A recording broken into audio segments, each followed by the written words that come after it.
안녕하세요. 40대 가정의 온라인 쇼핑몰 도전기 허생원입니다. 자, 온라인 쇼핑몰 도전기 오늘이 세 번째 시간입니다. 오늘은 사업자 등록증에 대한 이야기를 해볼까 합니다. 스마트 스토어 가입할 때 보면 사업자 등록증이 없는 개인 판매자도 가입이 가능하다고 나옵니다.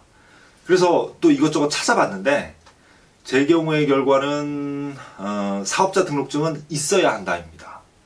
처음 시작을 집에서 만든 수공예품 같은 제품을 직접 판매하시는 분들은 괜찮아요.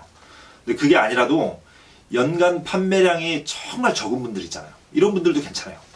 그런데 지난번에 말씀드렸던 것처럼 위탁 판매를 하려면 사업자 등록증이 반드시 필요합니다.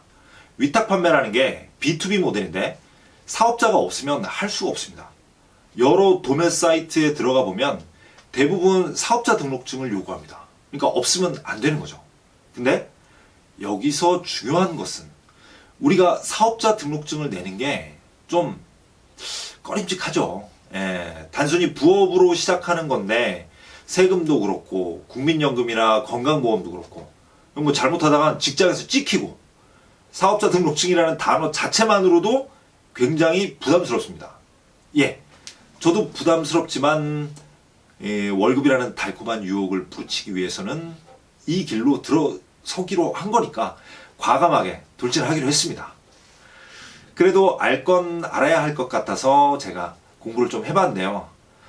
이게 생활 습관이 잘 떨어지지가 않네요. 자, 먼저 첫 번째 세금 문제부터 한번 이야기를 해보겠습니다. 직장인들이 가장 궁금해하는 게 세금이죠. 결론부터 말씀드리자면 소득 있는 곳에 세금이 있다입니다. 당연한 거죠. 직장인이 투잡을 하게 되면 직장에서는 근로소득과 온라인 쇼핑몰 사업은 사업소득 이렇게 나눠집니다. 먼저 1월에 직장에서 연말정산을 하잖아요. 거기서 내가 근로소득세로 얼마를 냈는지 알 수 있습니다. 단순히 직장만 다닌다면 내가 애들 학원비에 뭐에 세금이 이렇게 많은데 살 수가 없어요. 세금 좀 깎아주세요. 이렇게 하면 공제받는 부분이 생겨서 대부분 환급을 받습니다. 왜냐하면 월급 받을 때 미리 세금을 떼가거든요. 요거를 6월이나 7월 달에 돌려받는 겁니다. 근데 쇼핑몰로 돈을 벌었다면 쇼핑몰에 대한 부분은 사업소득이에요. 그래서 5월에 종합소득세 신고를 해야 됩니다. 그러면 근로소득 플러스 사업소득이 종합소득이 되는 거죠. 여기에 금융소득이나 임대소득 이런 게 있으신 분들은 또 추가가 되겠죠. 그리고 종합소득세는 누진세율을 적용받습니다. 많이 벌면 많이 내는 구조입니다.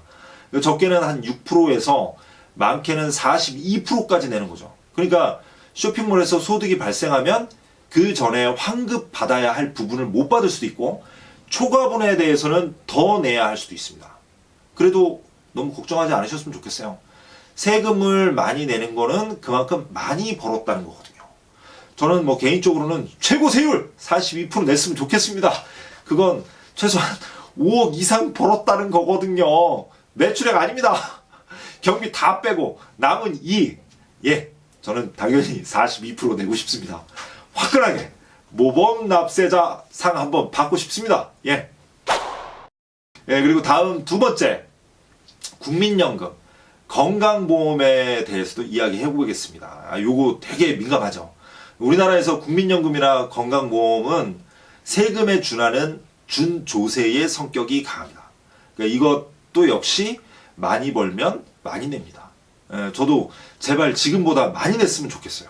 제발 좀.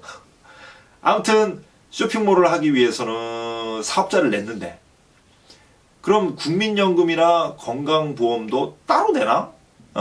투잡으로 하시는 분들한테는 상당히 민감한 부분입니다.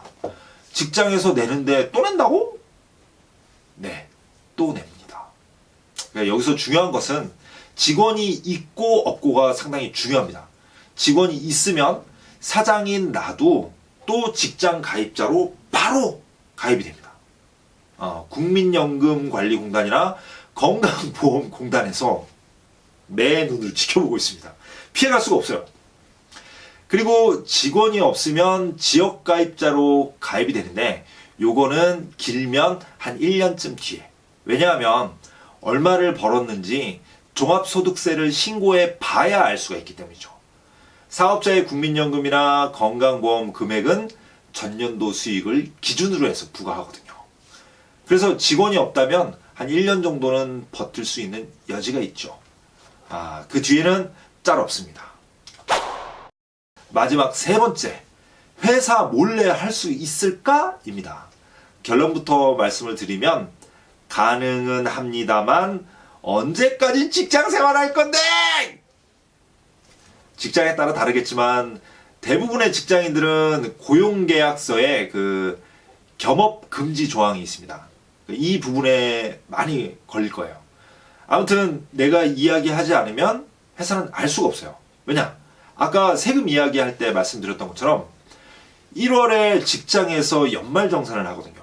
그리고 종합소득세는 5월에 내가 직접 하는 겁니다. 그러니까 회사는 회사에서 준 월급에 대한 근로소득만 취합하는 거라서 알 수가 없어요. 뭐 그래도 정신건강에 좋지는 않겠죠. 저는 빨리 이 굴레에서 벗어날 수 있도록 노력해서 벗어날 겁니다. 예. 자, 오늘 영상 많이 도움 되셨나요? 저도 살짝 고민이 됐는데 그래도 만드는 게 사업자 등록증을 만드는 것이 바람직한 것 같아요. 예, 그래서 만들기로 결정을 했습니다. 여러분들도 이 부분에 대해서 좀 같이 고민해 보셨으면 좋겠습니다. 예, 오늘 영상 여기까지입니다. 감사합니다.